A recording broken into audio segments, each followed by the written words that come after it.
برابرش من امیر گیمر هستم و خوش اومدین به این ویدیو. من تو این ویدیو میخوام 3 اصل اسنایپر حرفه‌ای شدن داخل کال آف دیوتی موبایلتون بگم که یعنی روش اول برای اسنایپر، یعنی هر 3 تا روش رو باید انجام بدین که بتونین حداقل یه اسنایپر خفن بشیم دیگه. خفنم نه، حالا اسنایپر خوبی بشیم. بچه‌ها فعال کردن این گزینه تو بخش ستینگ فکر کنم گزینه باشه، من انگلیسی بلد نیستم، جلوی دیگه خودتون بفهمین کدوم گزینه رو. اینو شاید هم با چی میگن خدایا کالافازا بلد باشند و منم برای کالافازا تازه کار و اونایی دوستشون همطوری وقتشون رو بگذرونن بگم مثلا دلشون شاد بشه دیگه. حالا خودتون میفهمین. بچه‌ها اولین نکته اون گزینه ما رو این بود، تعویض گان. من الان تعویض گان یه اصل خیلی مهم در کال آف دیوتی موبایله که همه باید انجامش بدن.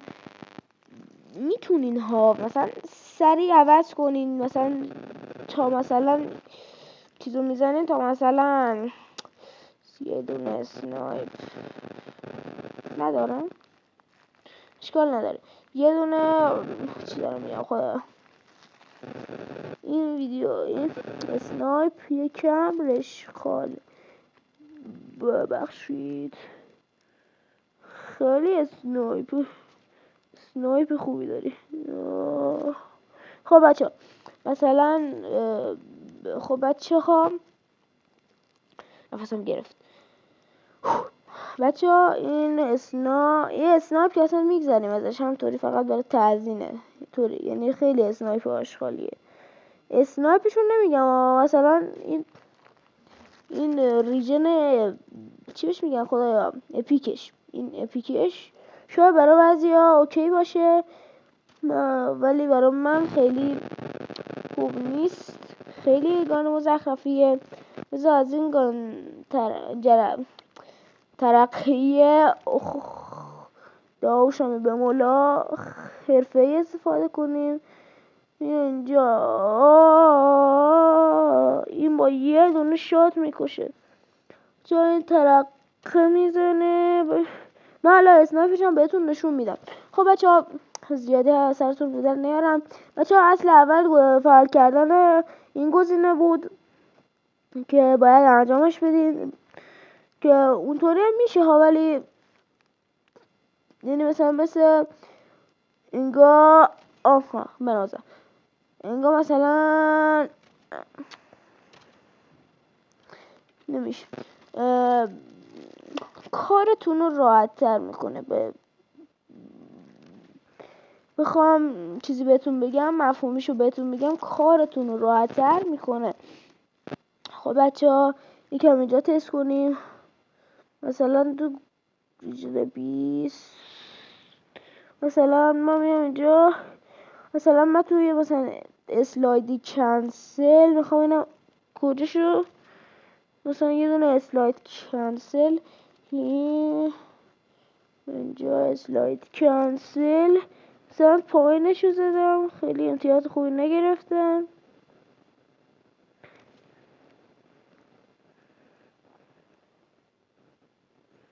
مثلا خوبه دیگه. مثلا من الان اسلاید کنسل بزنم، مثلا یه دونه خیلی خوبه، اشکال نداره، ولش کن. بچه گزینه این اولیش، خب من خیلی دارم بازی میکنم بچه باید خب بذارم برای ویدیو. خب بچه با نکته اول فعال کردن گزینه عوض کردن گان نایف بود که الان بهتون نشون میدم. خب بهتون نشون میدم بود گزینه دوم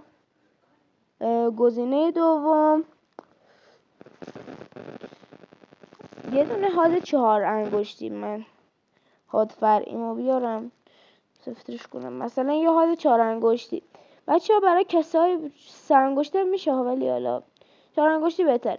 برای مثلا در من فقط تقریبش مثلا خودتون کاستومایزش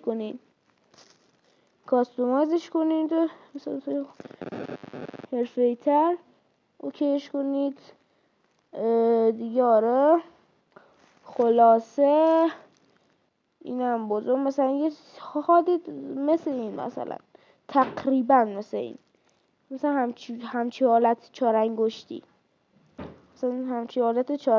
مثلا وقتتونم گرفته میشه،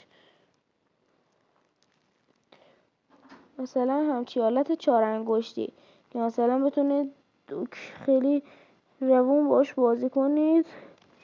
همچی حالت 4 انگشتی که مثلا بتونید روون باش بازی کنید. مثلا من مثلا همچی چیزی مثلا آره دیگه، منظور خب منو بفهمید دیگه، منظور منو بفهمید.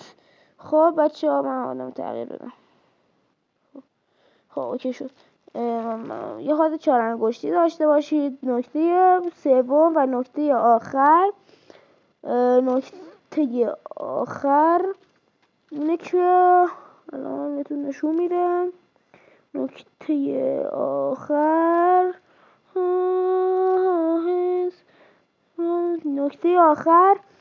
اینه که بتونید اسلاید ها، من الان نکته سوم اسلایده که من الان بهتون میگم. بچه ها یه دونه از فست اسکوپ این فست اسکوپ بود.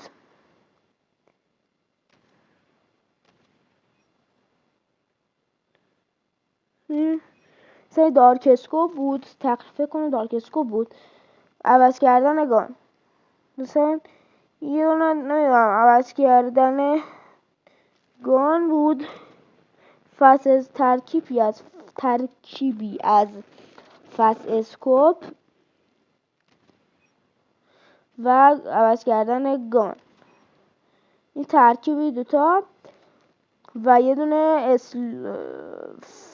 اسلاید کنسلینگ نشد. ببخشید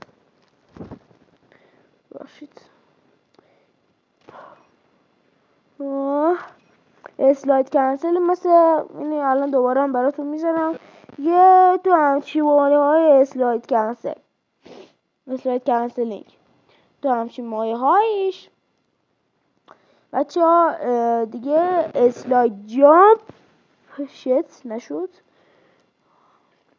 مثلا کنم یه دونه برم عقب، مثلا اسلاید جامپ، یه دونه اسلاید جامپ هم واقعا خوبه. اسلاید جامپ هم نظر منه، من خودم بیشتر چیز میزنم، خودم بیشتر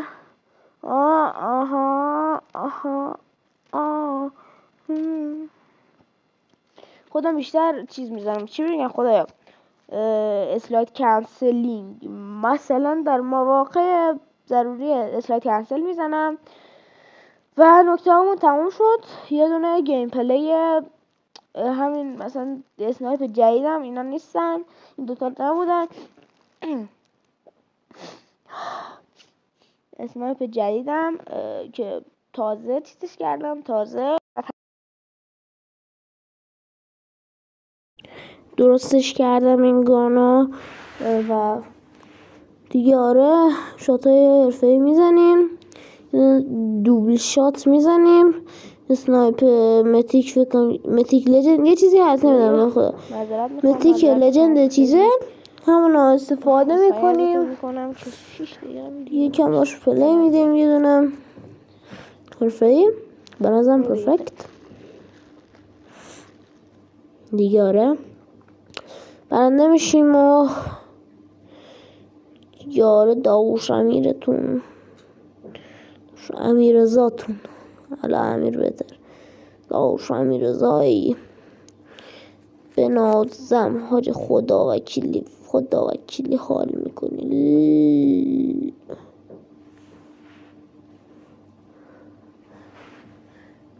واقعا حرفه‌ای. پرفکت. من اگه ویدیو قبلی منو نشون دیده باشین تو کانال، یه ویدیو قبل از این ویدیو من گذاشتم که یه دونه اسنایپ داشتم، اون به چخ رفت چون از خیلی وقت پیش بود. من از خیلی وقت پیش ویدیو گذاشتم دیگه، فرصت نشد آپلودش کنم و تقریبا یه چند روز پیش، آره نمیدونم یادم نیست درست تاریخ دقیقش نمیدونم، آپلودش کردم تو ویدیو با کمی ادیت جدا. قبلا ادیتش کرده بودم، یه ادیت پاک کردم، چیز دیگه زدم دیگه. امیدوارم از این ویدیو خوشتون بیاد و دیگه حرفی برای گفتن نمیمونم. بدرود.